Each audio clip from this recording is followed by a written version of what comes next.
This is like our come to Jesus moment. This one at Home Goods because it was cute. Owning 9 journals feels incredibly aggressive. This is stuck. I'm Katie. I'm a high-achieving, ADHD, multi-passionate girl. I'm a mom, a wife, a business owner, and I'm obsessed with optimizing my life. But unfortunately, we can't optimize habits we never start. This is Stuck, the show where we stop collecting personal development like it's a hobby and actually do something with it. Every week, we pick one thing we swear we were going to do, and we figure out how to make it work in a real, busy, slightly chaotic life. So this week, we are talking about journaling. Let's just count out some of our journals here. 1, 2, 3. Oh my God, I have such bad ADHD, I lost count of where I was. 8, 9. I asked some of you, what are the reasons why you don't journal? And here are what some people said. We know that journaling is something that's really well studied, yet it gets pushed aside all the time because we have other things going on. But I'm wondering, would we be better for it if we took 5 minutes out of our day and just journal? I don't know. Time to see. Okay, here's why journaling works with receipts. You already know this information, so we are zooming through it, but let's hit it. Journaling helps us externalize our thoughts. Right now, they're all up here. It's way too much. We are stressed. Let's put it on paper. When we keep piling up everything into our brains, our brain treats everything like it's urgent.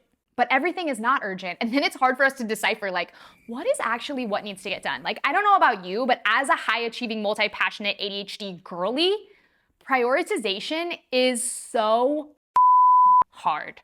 So research actually shows that writing things down helps free up our working memory instead of us constantly trying to react to things. You ever hear people talk about how we should be proactive instead of reactive? We can't possibly be proactive if we are not even able to accurately process the thoughts in our head. In one study that I read about, people who write 15 to 20 minutes a few times a week, it might be surprising that they have a better mood, better emotional regulation, and generally are less stressed. I mean, that sounds pretty fucking great to me. Another study, go figure, says that journaling can help reduce anxiety and depressive thoughts. Sign me up. Also, studies on goal setting say that when we write our goals down, we're more likely to achieve them. Why?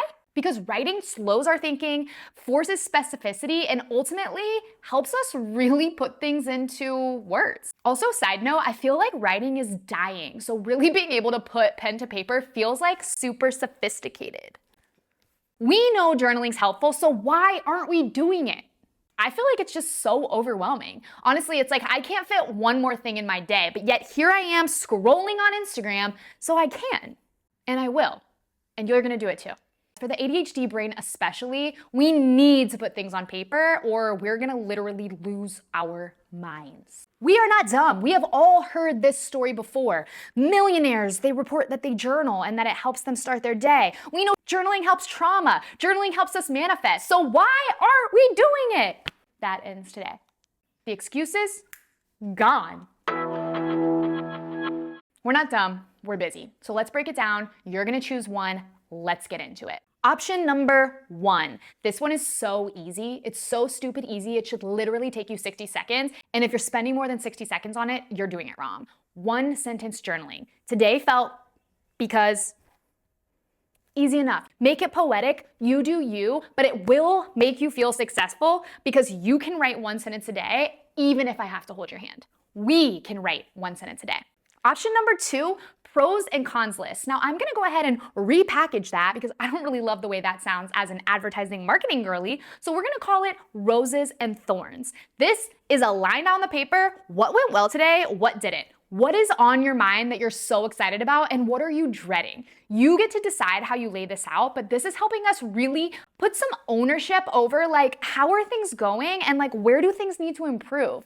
Option 3 is the rant page or the stream of consciousness journaling. This one takes a little bit more time, but hopefully less thought.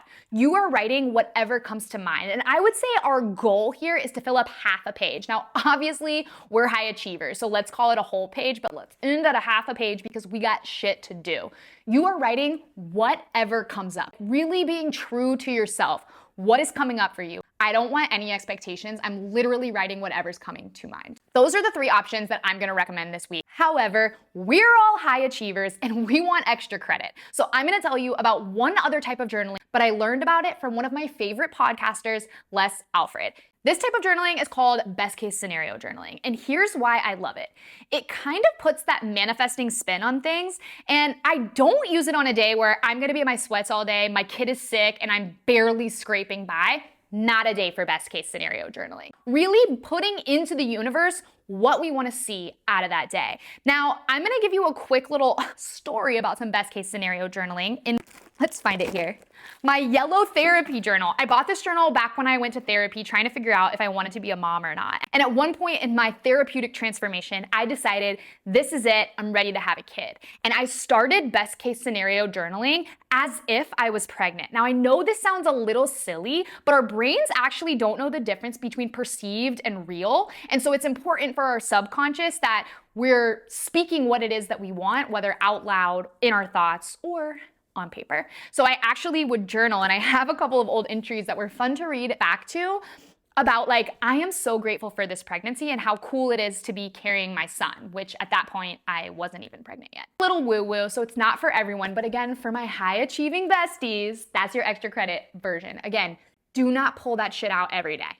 That is a special situation.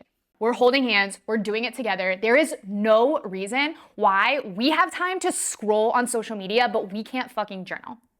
The data says we need to do it. Let's just try it. This is stuck where we stop learning and actually start doing holding hands together. It looks messy, it looks unconventional, but God, we are gonna fucking journal.